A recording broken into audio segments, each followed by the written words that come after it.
So again, welcome to the Yaana webinar series. We appreciate you attending.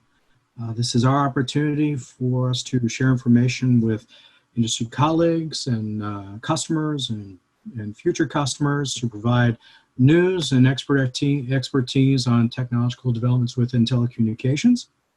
Our last webinar in June covered roaming impacts, the 2020 wireless evolution and beyond, during which we talked about evolving technology that was impacting wholesale and retail roaming management.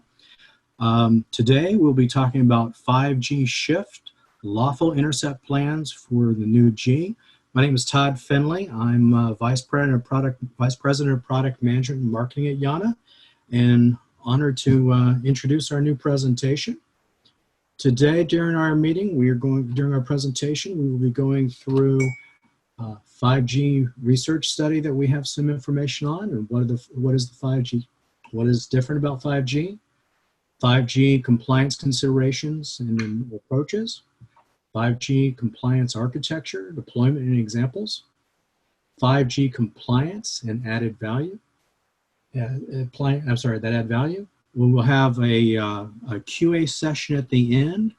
Our presentation will take about 30 minutes, and we'll allow for 10 to 15 minutes at the end for Q&A. Just a quick reminder to everybody, we are recording today's presentation so we can make it available to you after the presentation is over. It takes us about 24 hours to get it out, but we'll make the presentation recording available to you to be able to listen to again or to share with others. Just a quick item on how you can participate in our presentation. You have a couple of items to consider. During the presentation, if you see your audience console, you would be able to submit questions by clicking the Q&A icon, and then you can submit a question. Those questions will be collected, and Kurt will be reviewing those at the end to start off our Q&A session. When we also go through the Q&A session, you have the ability to raise your hand and ask a real-time question if you have. So we want to make sure that we're capturing your comments throughout the presentation. Please submit as many questions as you like, but we still have an opportunity for real-time at the end.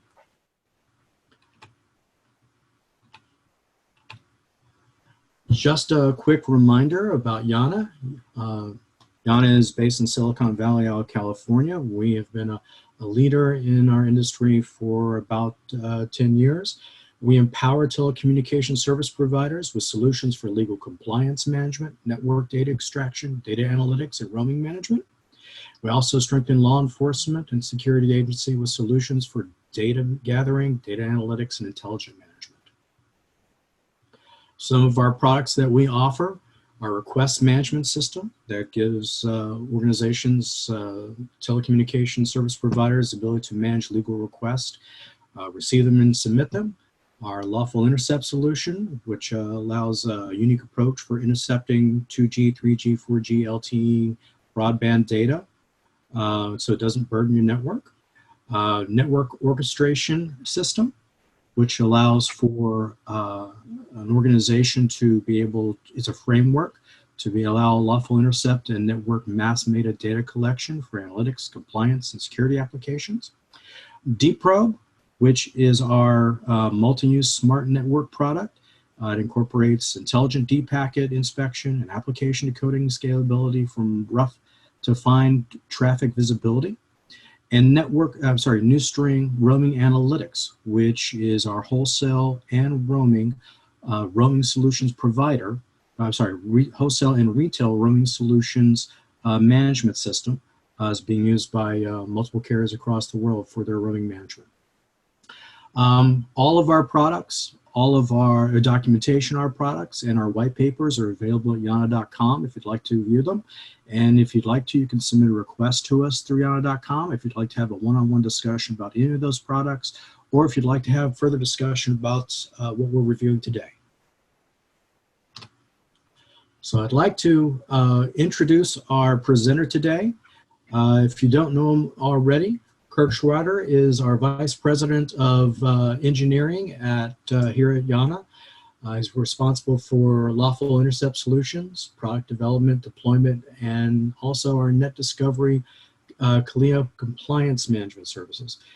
He has previously held positions at IP Fabrics, Redisys, Microsoft Systems, AD Systems, Raytheon. He is a recognized industry expert in mobile network compliance architecture and deployment for 4G, LTE, VoLTE, and 5G. He holds a MS degree in computer engineering and 3 patents in the fields of communication software architecture and virtualization. So good afternoon, Kurt. Good afternoon. Thanks, Todd. And I want to welcome the audience and thank you very much for attending today. I want to start with a couple of interesting conclusions from a research report first. This research report was conducted by 451 Research and commissioned by Vertiv. The research involved interviewing a number of mobile operators worldwide, asking questions about challenges, opportunities, and timelines for 5G. Now, the first summary statement here is a powerful one.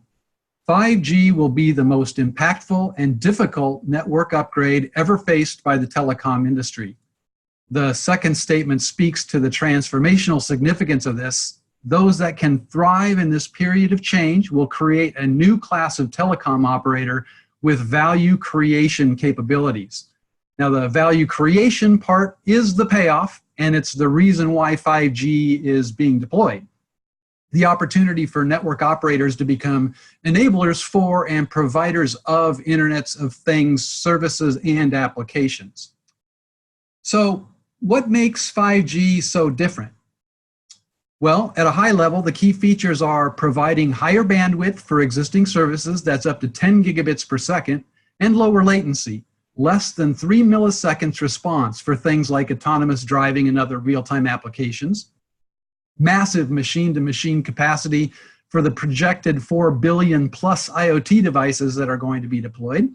And finally, network slicing. So this feature takes a page from our data center virtualization by splitting network infrastructure into logically separate and isolated network environments, similar to how data centers virtualize their compute, memory, and storage. Now, these new 5G feature sets will have significant impact on compliance, regulations like Lawful Intercept. 5G brings with it a massive variety of applications that will be deployed, resulting in a broader notion of what a target is.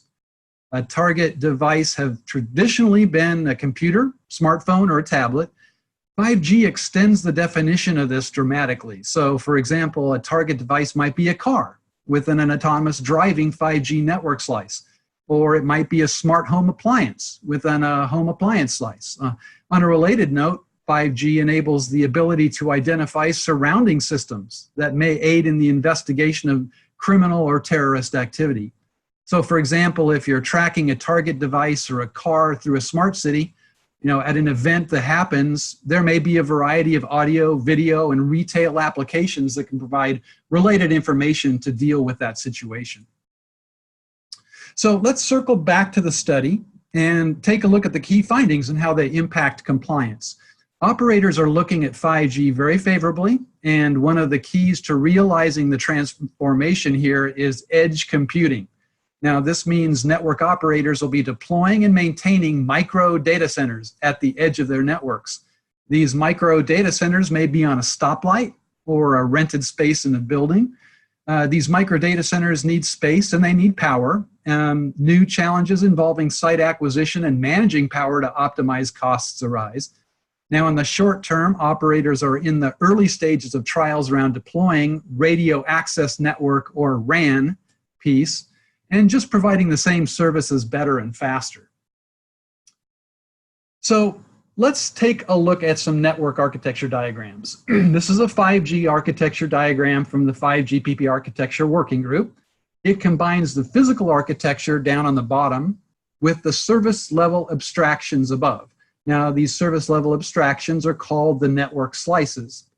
A network slice is defined as an end-to-end logical communication network within a mobile network and includes the core network, control plane, user plane functions, and 5G access network. The network operating system in the middle there is a physical network infrastructure from the network slice as it abstracts that.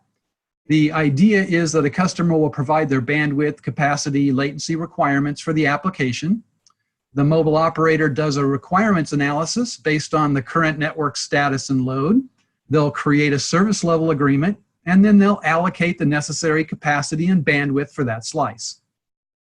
So at a high level, a network slice consists of access and mobility functions, that AMF block, the session management functions, the SMF block that makes and breaks the user sessions, and the user plane functions, the UPF blocks.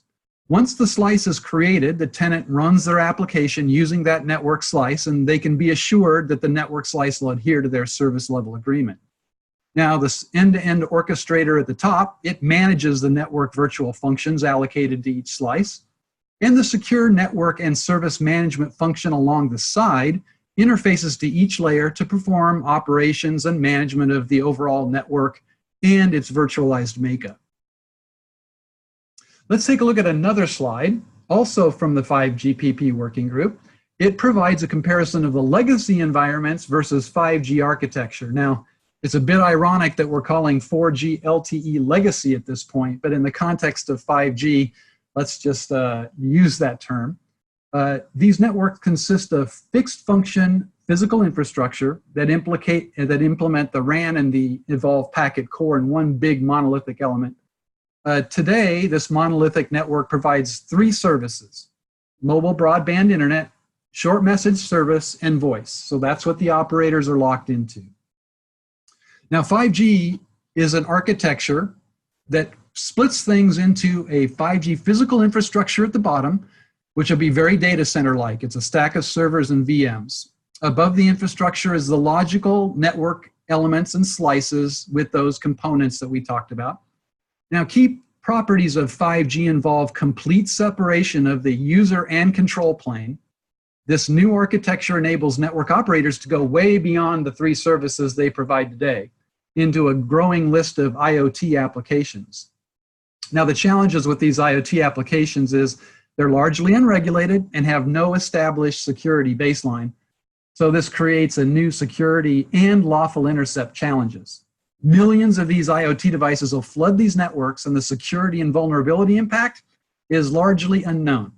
So network slicing helps isolating these applications, but vulnerabilities that allow devices to move beyond their slice into the infrastructure or other slices is still a big concern. From a lawful intercept perspective, new LI agents will be needed that have the ability to communicate with the elements within the 5G network that manage these slices, the users of these slices, and what their identities are on these slices. So how will 5G be rolled out? Well, what's happening now is something called 5G non-standalone, or NSA. So in 5G NSA, only the radio access network is being updated. This is still a large undertaking, as the antennas being deployed will support higher speed and capacity, but at shorter distances with trouble penetrating dense materials. So this requires more antennas to be deployed in smaller areas.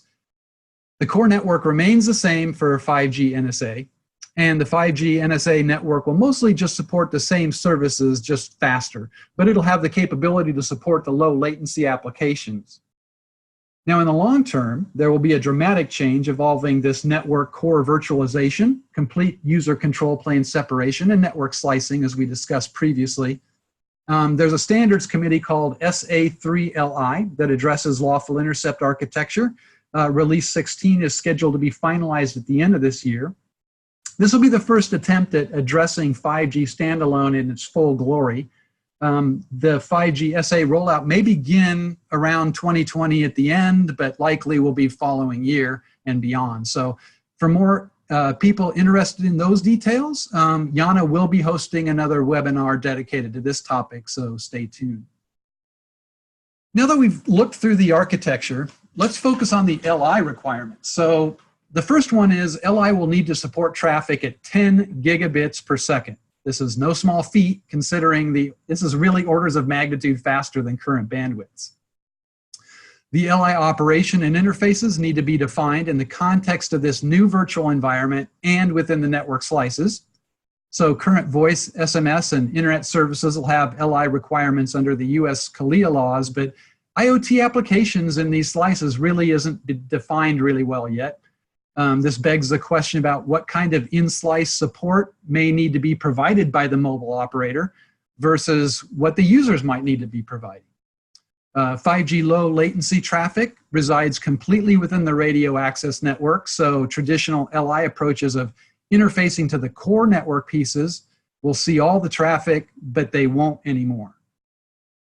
5G defines something called virtualized carrier Ethernet.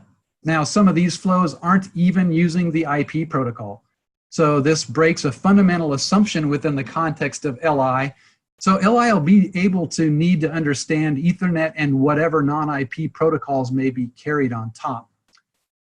IoT has no regulations right now, and the flood of IoT devices I talked about is a significant security risk. So while not directly related to LI, it's still important to point out that cybersecurity and vulnerability assessments are critical, and it's something that 5G compliance implementation can really help monitor.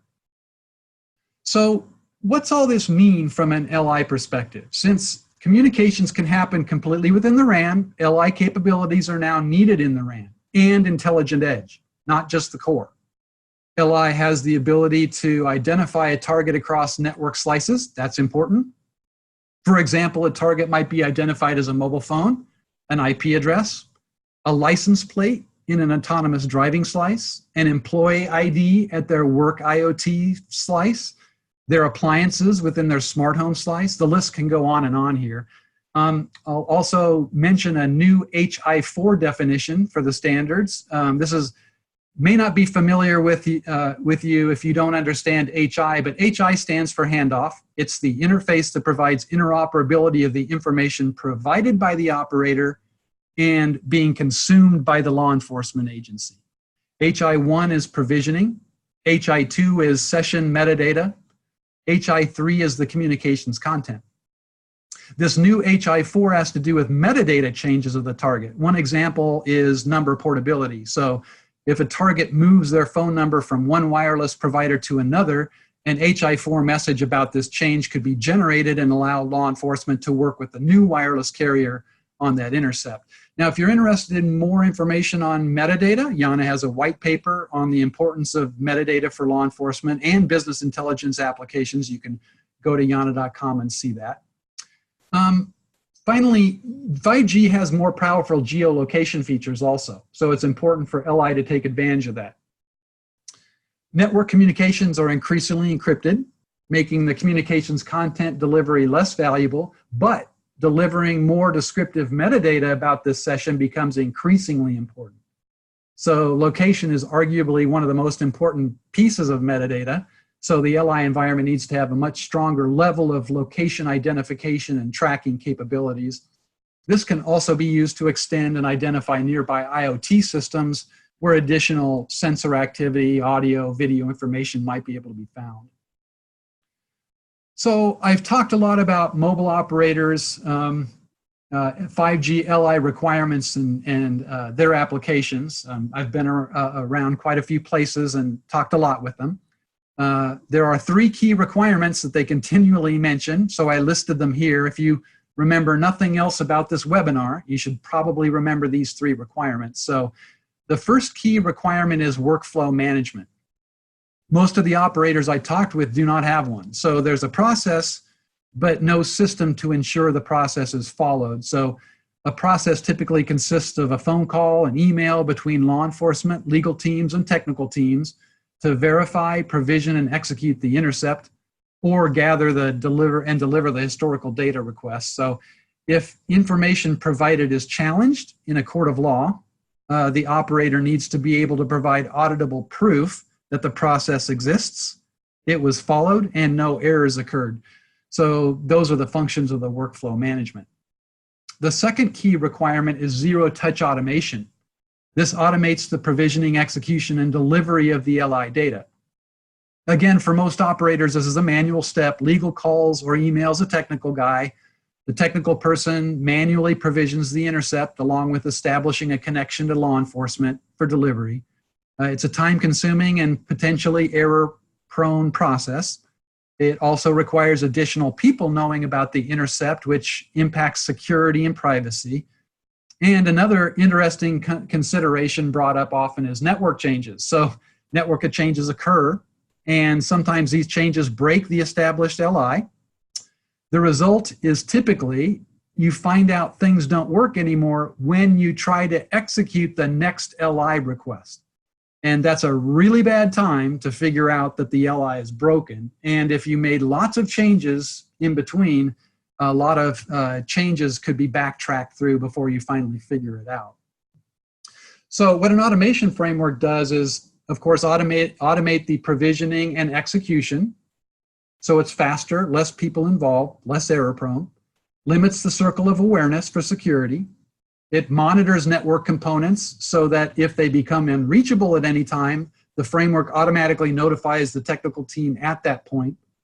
The other nice thing about automation is it can perform a number of O&M functions. So middleware within the automation framework like Grafana and ELK allow for extensible monitoring and report generation. And operations engineers familiar with that technology can integrate it with their overall O&M system. And of course, remember when we said the big challenges for 5G was maintaining power at the edge? Automation frameworks are communicating with their agents in the RAN, in the intelligent edge, in the core, and the slices. So the framework can provide power optimization features that agents at the edge can power down components during low activity times, generate key performance indicators on power use or spikes. And this information can be used to generate reports using, for LI, power use, or even reports about network slices that their tenants might find valuable. So let's look at some approaches to 5G LI. So the first option is the traditional approach of interfacing with network infrastructure components and attempting to extend it for 5G. The second option involves treating LI as a service. After all, 5G is a service-oriented architecture, so it would stand to reason that a service-oriented approach to LI would make architectural sense. So let's take a picture of our infrastructure for starters.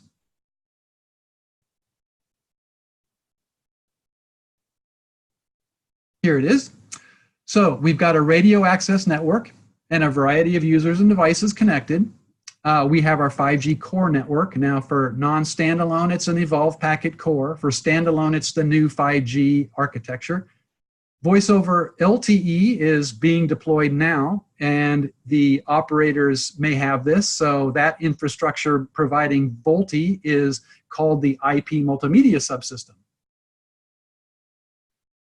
So if you look for standalone, there is an established architecture. The admin function uses an X1 interface to provision the targets. Usually this is to the packet gateway or mobility management entity in the LTE network, for example. Likewise, the IMS has voice over IP and SIP RTP. So again, there's a provisioning and delivery X interface to get target call and content. Now the mediation block mediates the X2 and X3 traffic into the handoff interfaces that the LEA's systems can understand so it can be processed correctly. Now the problem here is there are now sessions that are completely contained within the radio access network, and the LI environment is blind to these. Let's say we fast forwarded to the year 2023 and our 5G core is now standalone. This means that the network operating system layer we looked at in the 5GPP architecture has a network slice selection function in SSF block that's shown in blue. And there are a collection of access mobility, the AMF, session management, SMF, and user plane UPF network functions allocated to a given slice, like our autonomous driving and the target car that's like sitting there in that slice. Now our environment has also become blind at the radio access and the network slice layers. So this is where the 5G LI service layer comes in. There is a core communications bus, the 5G LI service layer block, and the slice management agent down that interfaces in the 5G core. The slice management agent interfaces with the NSSF to identify which slices a target may be using and their associated identities within that slice if it's a service provided by the network operator. The 5G LI service layer then communicates with the AMF relating to the mobility functions and which SMF is controlling sessions for that target to get the X2 data. And then finally interfacing with the user plane function to gather the communications content. You'll also notice in the RAN block there are edge agents. Those edge agents perform the LI at the RAN. So now we've instrumented with the service layer distributed agents at the radio access network and intelligent edge to monitor localized activity at the RAN. Finally, there is a LI service agent that may actually reside within the slice itself. And it will if there are, if maybe there's a special way or special limitations of the slice and what LI services it can support. So these virtualized LI agents may also live within the slice and interface as well.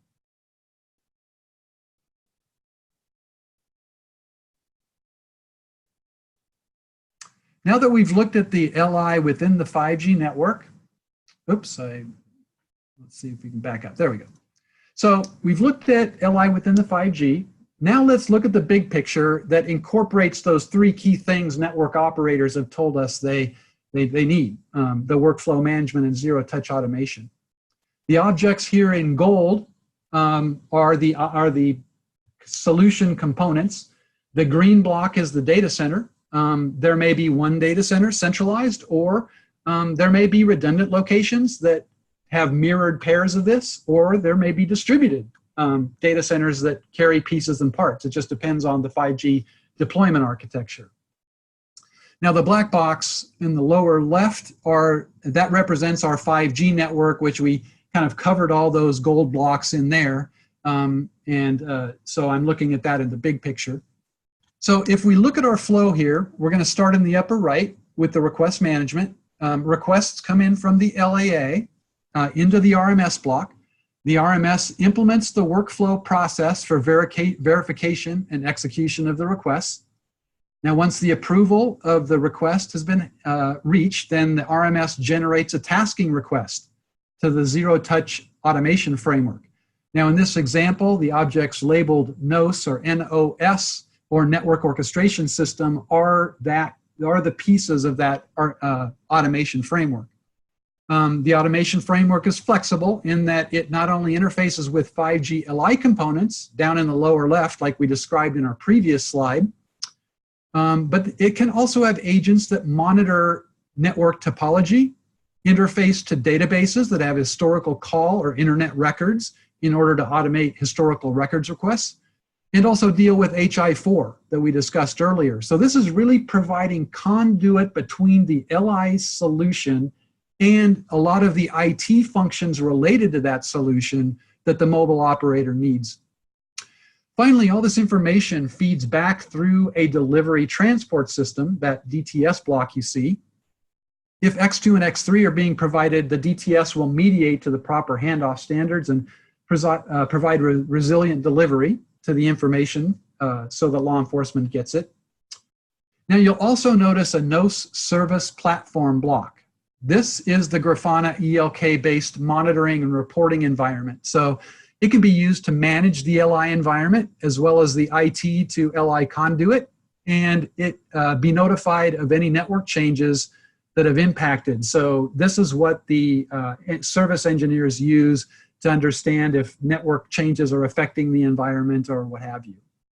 The service platform in conjunction with these NOS edge agents are the things that can provide the value-added services. So for example, if the LI agent within a slice is also monitoring traffic over time, CPU bandwidth consumed, SMF, UPF activity, mobility events, it could be possible to use these metrics, report them back through the NOS service platform, and create some kind of a slice report that generates a paid service that a slice tenant might find valuable.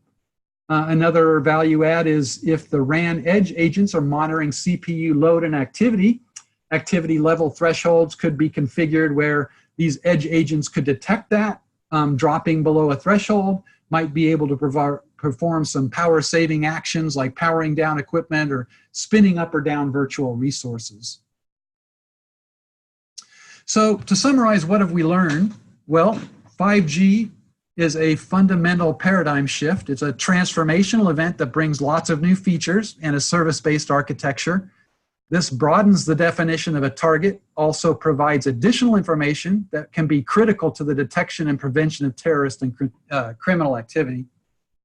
The 5G architecture requires new and different approaches to address these visibility holes we saw. The traditional LI interfaces only address the ability to get data from the infrastructure. So RAN and slices are blind spots, and without a service-based approach, you need something.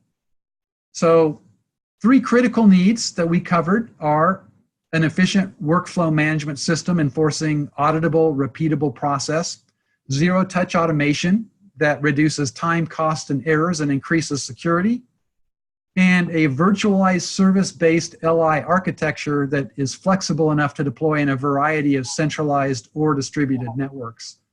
A couple of corollaries that we talked about today involve an operations and maintenance service platform that can provide effective and efficient management of the system, and it can also detect changes in the network that may impact the LI deployment and also provide automated notifications.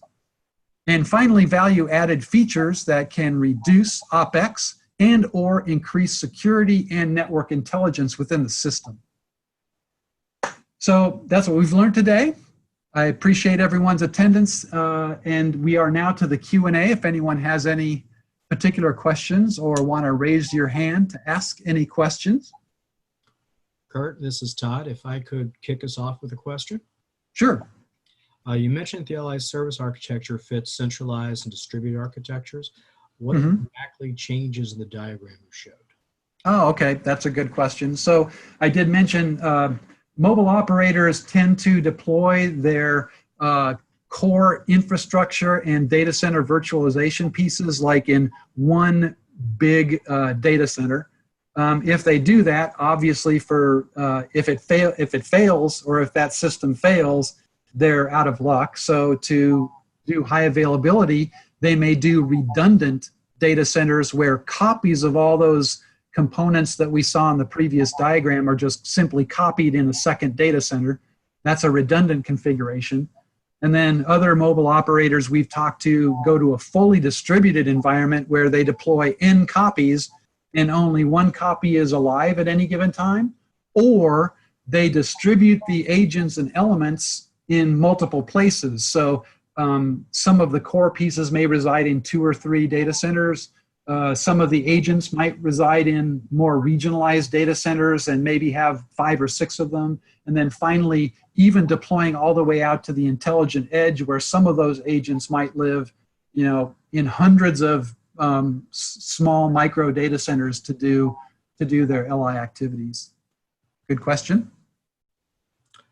And there is one question in the Q&A box. I would also invite others to either submit questions while Kurt's answering this one, or raise your hand electronically, and Kurt can unmute you and let you ask your question live, real time. Sure.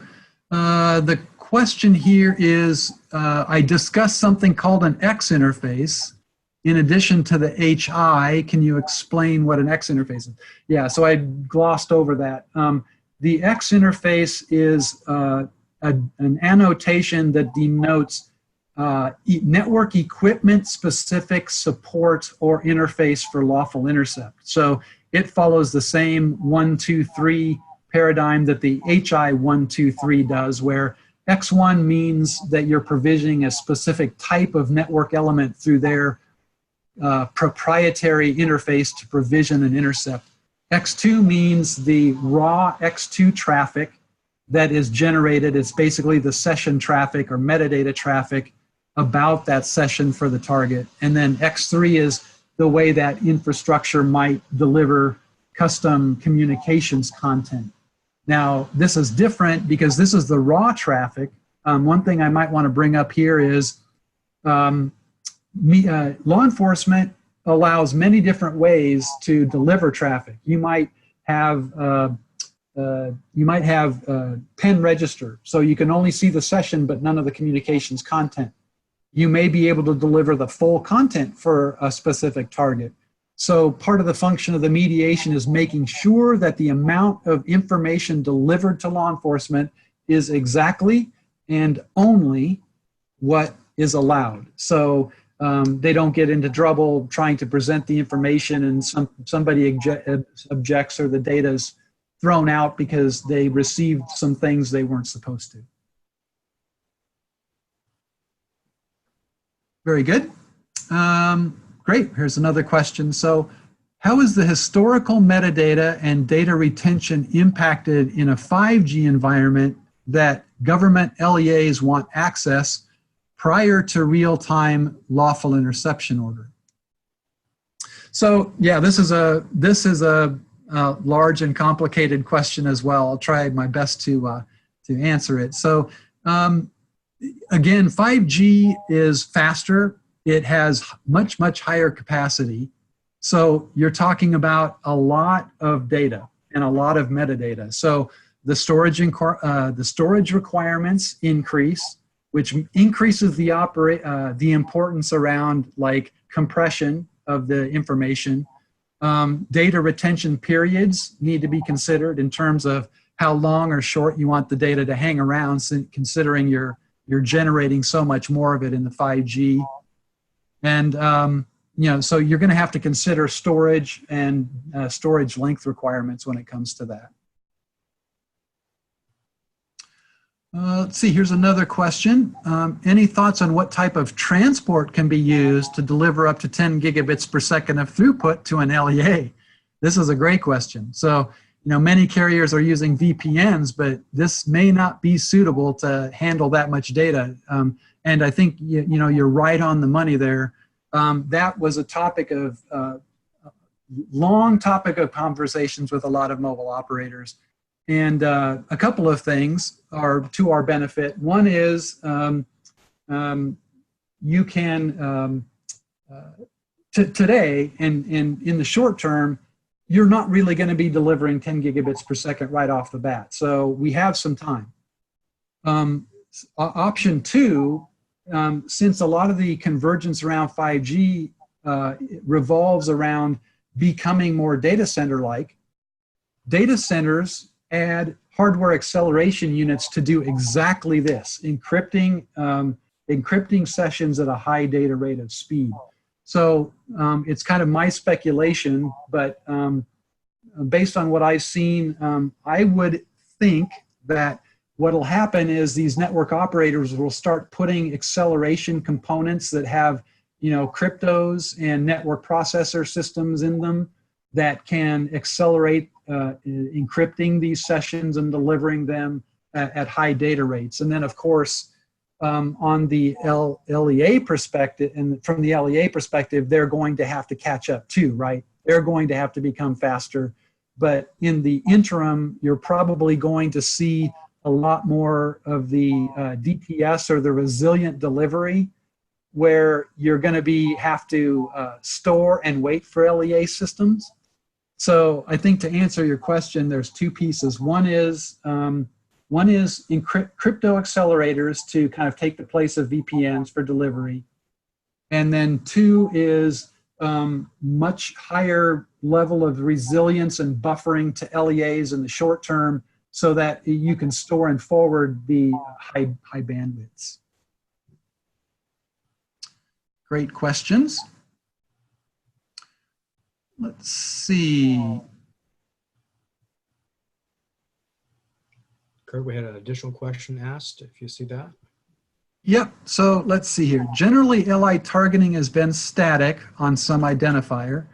If the target identifier changes, like a different SIM or the same device, or same SIM on different devices, you know, how does the Yaana 5G LI solution deal with all this dynamic triggering?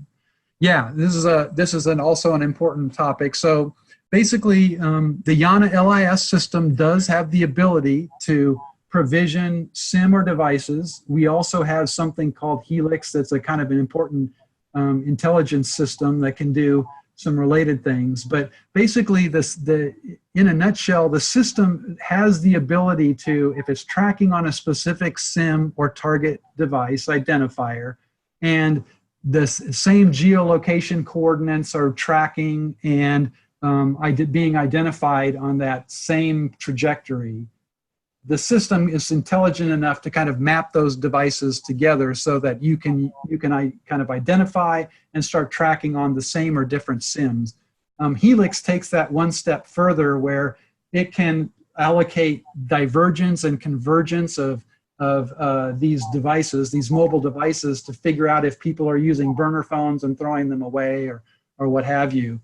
But then basically Helix or our LIS environment can say, okay, we believe these SIMs belong to the same device. The communication sessions often have identifiers in them that show that it's the same device. So you can map different SIMs and different IMEIs and IMSIs and those kinds of things to the same device or the same target. Yeah, very good. Lots of great questions today. Thank you. So guys, to wrap up, I want to thank everyone for joining on behalf of myself, Kurt, the Yaana management team. We appreciate you joining in and listening to this information. As I mentioned at the start of the call, we will be recording this session and sending it out to you via email so you can replay it or you can share it with friends. As I also mentioned, this is part of our Yaana webinar series.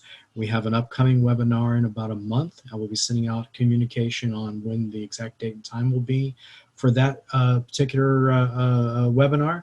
It will be covering 5G, standards update, and lawful intercept impact. So please keep an eye open if you want to see some additional communication on this, or for additional communication when we're going to have this next event.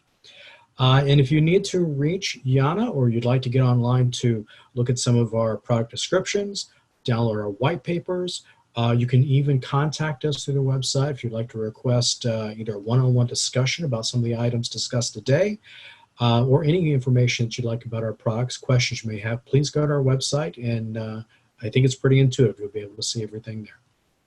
So thank you all for attending today. Kurt, thank you for a very nice presentation, and everyone have a nice day.